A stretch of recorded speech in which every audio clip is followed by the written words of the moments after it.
Hello everyone. Today we are going to study about negotiation and procurement management के negotiation के objectives क्या हैं, ये important क्यों हैं और कैसे एक negotiation जो है, एक effective negotiation जो है वो आपका help out करती है ना strong supplier relationship management। देखें negotiation का जो objective है वो सिर्फ cost saving नहीं है, वो सिर्फ cost minimization नहीं है, बल्कि निगोशिएशन के थ्रू एक लॉन्ग टर्म रिलेशनशिप को बिल्डअप करना है विद दी सप्लायर, एक स्ट्रॉन्ग रिलेशनशिप को बिल्डअप करना है विद दी सप्लायर, साथ ही साथ रिस्क को जो है वो किसी तरीके से मिनिमाइज करना है या उसे मिटिगेट करना है। अच्छा, अब ये जो ट्रेडिशनल परचेजिंग है उसमें तो निगोशिएशन से रिलेटेड हमें एज सच कोई वर्किंग एज सच कोई अप्रोच जो है वो देखने को नहीं मिलती, बट जो कॉन्टेम्प्रेरी प्रोक्योरमेंट है और जो आज की प्रोक्योरमेंट है उसमें निगोशिएशन एक वाइटल टूल के तौर पे जो है वो यूज़ किया जाता है to get the product and services without damaging the relationship. For example, एक इफेक्टिव निगोशिएशन के थ्रू आप क्वालिटी ऑफ प्रोडक्ट ले पाते हैं, आप क्वांटिटी ऑफ प्रोडक्ट ले पाते हैं, आप क्वालिटी ऑफ सर्विसेज ले पाते हैं और definitely quantity of product according to the quality of product ये वाइटल हैं किसी भी सप्लाई चेन के लिए। देयर आर डिफरेंट फेजेस जिन्हें फॉलो किया जाता है निगोशिएशन ताकि आप एक इफेक्टिव निगोशिएशन को जो है वो परफॉर्म कर सकें। So the first step in the negotiation phase is preparation. देखिए, प्रिपरेशन के फेज में आप सप्लायर से रिलेटेड सर्च करते हैं, सप्लायर से रिलेटेड रिसर्च करते हैं कि आपको जो प्रोडक्ट एंड सर्विसेज चाहिए उसके सप्लायर्स मार्केट में अवेलेबल हैं भी या नहीं, और अगरचे तो अवेलेबल हैं तो वो किस कॉस्ट पे अवेलेबल हैं। और साथ ही साथ आप इस चीज़ को भी जो है वो एनालाइज करते हैं, इस चीज़ को भी जो है वो इवैल्यूएट करते हैं कि जो भी प्रोडक्ट एंड सर्विसेज आप लेने जा रहे हैं वो कितनी वाइटल हैं आपके ऑर्गेनाइजेशन के लिए। There are different analysis, like वो SD एनालिसिस है, VD एनालिसिस है, FSN एनालिसिस है, साथ ही साथ पैरेटो एनालिसिस है। इन तमाम एनालिसिस से रिलेटेड मेरी वीडियोस जो हैं वो मौजूद हैं, और अगरचे तो आप वो वीडियोस देखना चाहें तो उन वीडियोस का लिंक आपको इस वीडियो की जो डिस्क्रिप्शन है उसमें मिल जाएगा। So the bottom line is कि प्रिपरेशन वाले फेज में आप सप्लायर से रिलेटेड रिसर्च करते हैं, आप अपनी लिमिट जो है वो सेट करते हैं, आप अपनी प्रोडक्ट एंड सर्विसेज को एनालाइज करते हैं और आप मार्केट को जो है वो एनालाइज करते हैं। मींस के जो प्रिपरेशन वाला फेज है इसी में आप जो है वो कंटिजेंसी प्लान भी जो है वो फाइनलाइज करते हैं कि जी अगरचे तो नेगोशिएशन नहीं हो पाएगी तो फिर नेक्स्ट स्टेप क्या होगा। The next step in negotiation phase is discussion. देखिए, डिस्कशन वाले फेज में जो सप्लायर है या जो कस्टमर है वो आपस में डिस्कशंस को परफॉर्म करते हैं। वो डिस्कशन हो सकती है regarding the product requirement, regarding the services requirement, specifications क्या होंगी, लीड टाइम क्या होगा, प्राइस क्या होगी। फॉर सपोज आप ये कह सकते हैं कि जी हम तो जो है वो क्रेडिट टर्म्स पे जो है वो प्रोडक्ट एंड सर्विसेज लेते हैं, जबकि सप्लायर जो है वो ये कह सकता है कि जी हम एडवांस पेमेंट पे जो है वो वर्क करते हैं। सो डिस्कशन वाले फेज में आप इंफॉर्मेशन को जो है वो शेयर करते हैं among the supplier and the customer. The third phase is proposal. Proposal वाले फेज में एक फॉर्मल प्रपोजल जो है वो शेयर किया जाता है विद दी सप्लायर। वो प्रपोजल होता है कि रिगार्डिंग के जी आपको क्या प्रोडक्ट एंड सर्विसेज चाहिए, किस क्वालिटी की चाहिए, लीड टाइम क्या चाहिए, साथ ही साथ जो प्राइस है या जो कॉस्ट है वो आप क्या जो है वो एक्सपेक्ट कर रहे हैं। इसमें वो जो प्रोक्योरमेंट के डिफरेंट डॉक्यूमेंट्स हैं, लाइक वो रिक्वेस्ट फॉर कोटेशन है, रिक्वेस्ट फॉर प्रपोजल है, इसे जो है वो शेयर किया जाता है। Next step is bargaining. देखिए, बार्गेनिंग का जो फेज है यहाँ एक्चुअल जो है वो निगोशिएशन को जो है वो परफॉर्म किया जाता है।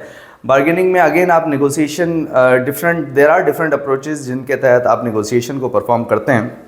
लाइक आप लॉन्ग टर्म कॉन्ट्रैक्ट साइन करके जो है वो निगोशिएशन को परफॉर्म कर सकते हैं। आप जो पैकेजिंग का डिज़ाइन है उसे चेंज करके निगोशिएशन को परफॉर्म कर सकते हैं। आप क्वांटिटी को बढ़ा के जो है वो निगोशिएशन को परफॉर्म कर सकते हैं। आप म्यूचुअली लीड टाइम डिसाइड करके जो है वो निगोशिएशन को परफॉर्म कर सकते हैं। तो देयर आर डिफरेंट अप्रोचेज जिन्हें इस बार्गेनिंग वाले फेज में जो है वो फॉलो किया जाता है। The last step is closure. देखें, क्लोजर वाले फेज में जो है वो आप जो भी आपकी एक्सपेक्टेड जो भी परफॉर्मेंस आप चाह रहे हैं regarding the product quantity, regarding the product quality, उन्हें आप जो है वो फॉर्मलाइज वे में लॉक कर देते हैं और आप एक कॉन्ट्रैक्ट साइन कर देते हैं और साथ ही साथ जो है वो परचेज ऑर्डर शेयर कर देते हैं with the supplier. So the bottom line is कि आप क्लोजर फेज को फाइनलाइज करते हैं बाय साइनिंग अ कॉन्ट्रैक्ट। तो ये तो थे वो डिफरेंट फेजेस जिन्हें हम नेगोशिएशन में फॉलो करते हैं, जिन्हें हम नेगोशिएशन में इम्प्लीमेंट करते हैं ताकि हम एक इफेक्टिव नेगोशिएशन को जो है वो परफॉर्म कर सकें और साथ ही साथ जो अनइंटरप्टेड फ्लो ऑफ मटेरियल है from the supplier towards the organisation उसे जो है वो यकीनी बना सकें। और डेफिनेटली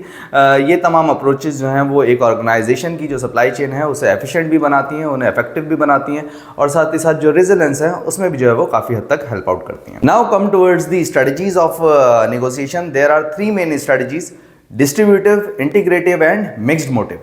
डिस्ट्रीब्यूटिव स्ट्रैटेजी को विन लूज स्ट्रैटेजी भी कहा जाता है, जिसमें एक पार्टी जो है वो ज़्यादा से ज़्यादा एडवांटेज लेना जा रही होती है और दूसरी पार्टी जो है वो डिसएडवांटेज की तरफ जा रही होती है। ये अप्रोच जो है वो सप्लायर रिलेशनशिप मैनेजमेंट के जो एलिमेंट्स हैं उसके बिल्कुल जो है वो बरक्स जो है वो काम कर रही होती है और it is one of the oldest strategy जिसे जो है वो परचेजिंग के दौर में जो है वो यूज़ किया जाता था।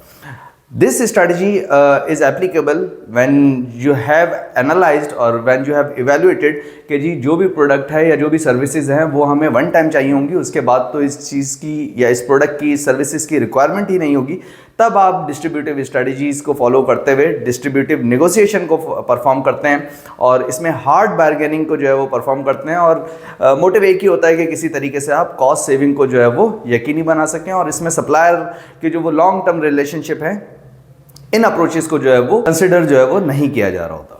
The next strategy is integrative strategy. देखें, integrative strategy is a win win situation, it is a collaborative approach, ये कोऑपरेटिव अप्रोच है। यहाँ जो है वो सप्लायर रिलेशनशिप मैनेजमेंट पे बात की जाती है, यहाँ नेगोशिएशन को परफॉर्म किया जाता है by considering the other factors like कि हमने सप्लायर के साथ लॉन्ग टर्म जो है वो काम करना है, हमें जो है वो सप्लायर के डेवलपमेंट पे भी जो है वो वर्किंग करनी है। देयर आर डिफरेंट अप्रोचेस, वो ट्रांसपेरेंसी एंड ट्रस्ट है, वो म्यूचुअल टॉलरेंस है, वो जॉइंट प्रॉब्लम सॉल्विंग है और साथ ही साथ टू वे कम्युनिकेशन है।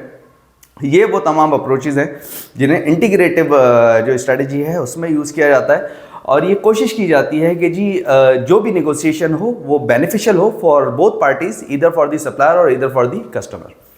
The third strategy is mixed motive strategy. Mixed motive strategy is a hybrid strategy और it is one of the most common strategy जो कि organizations में आज जो है वो यूज़ की जा रही होती है। उसकी वजह यह है कि आप negotiation को सिनेरियो के अकॉर्डिंगली जो है वो परफॉर्म कर रहे होते हैं। फॉर सपोज जैसे कि हमने लास्ट ये जो डिस्ट्रीब्यूटिव स्ट्रेटजी थी इसमें डिस्कस किया कि अगरचे तो कोई वन टाइम परचेज है, वन टाइम सर्विसेज है तो फिर आप हार्ड बार्गेनिंग की तरफ जाएंगे, बट अगरचे तो ऐसी प्रोडक्ट एंड सर्विसेज आपको चाहिए जो कि आपको पीरियडिकली चाहिए ही होंगी और ऐसी प्रोडक्ट एंड सर्विसेज के अगरचे तो सप्लायर भी बहुत कम अवेलेबल हैं, तो फिर आप कहेंगे कि जी अब हम लॉन्ग टर्म रिलेशनशिप को बिल्डअप करेंगे, अब हम जो है वो सप्लायर डेवलपमेंट पे भी काम करेंगे और अब हम जो है वो मिक्स्ड मोटिव स्ट्रेटजी यूज़ करेंगे। हम एक ऐसी स्ट्रेटजी यूज़ करेंगे जो कि सिनेरियो के अकॉर्डिंगली विन लूज सिचुएशन को भी जो है वो कैटर करे और साथ ही साथ विन विन सिचुएशन को भी जो है वो कैटर करे। So these are the strategies जिन्हें नेगोशिएशन में फॉलो किया जाता है जब भी जो है वो आप नेगोशिएशन को परफॉर्म कर रहे होते हैं। There are few recommendations in effective negotiation in procurement management और वो रिकमेंडेशन ये है कि जी you should have a clear agenda. आपका एजेंडा क्लियर होना चाहिए कि आपको आउटपुट क्या चाहिए, साथ ही साथ आपका होमवर्क बहुत अच्छे से होना चाहिए कि जी आप जो भी सप्लायर से रिलेटेड वर्किंग कर रहे हैं या जो भी आप अपनी वर्किंग कर रहे हैं regarding the product and services वो बहुत अच्छे से होनी चाहिए। द थर्ड इज़ के ट्रांसपेरेंसी होनी चाहिए, कोई भी हिडन जो है वो ऑब्जेक्टिव नहीं होना चाहिए और साथ ही साथ एक और ऑब्जेक्टिव ये है कि जी जो भी सिचुएशन हो, जो भी कंडीशंस हो, जो भी टर्म्स हो वो विन विन सिचुएशन हो और जो भी आप पाथ फॉलो करें वो बेनिफिशियल हो for both the supplier and the customer. I hope कि आज की वीडियो से भी आपने कुछ ना कुछ ज़रूर समझा होगा और इस टॉपिक से रिलेटेड अगरचे तो आपका कोई क्वेश्चन हो या अगरचे तो आप इस टॉपिक में फर्दर कोई वैल्यू ऐड करना चाहें then you are welcome in the comment section.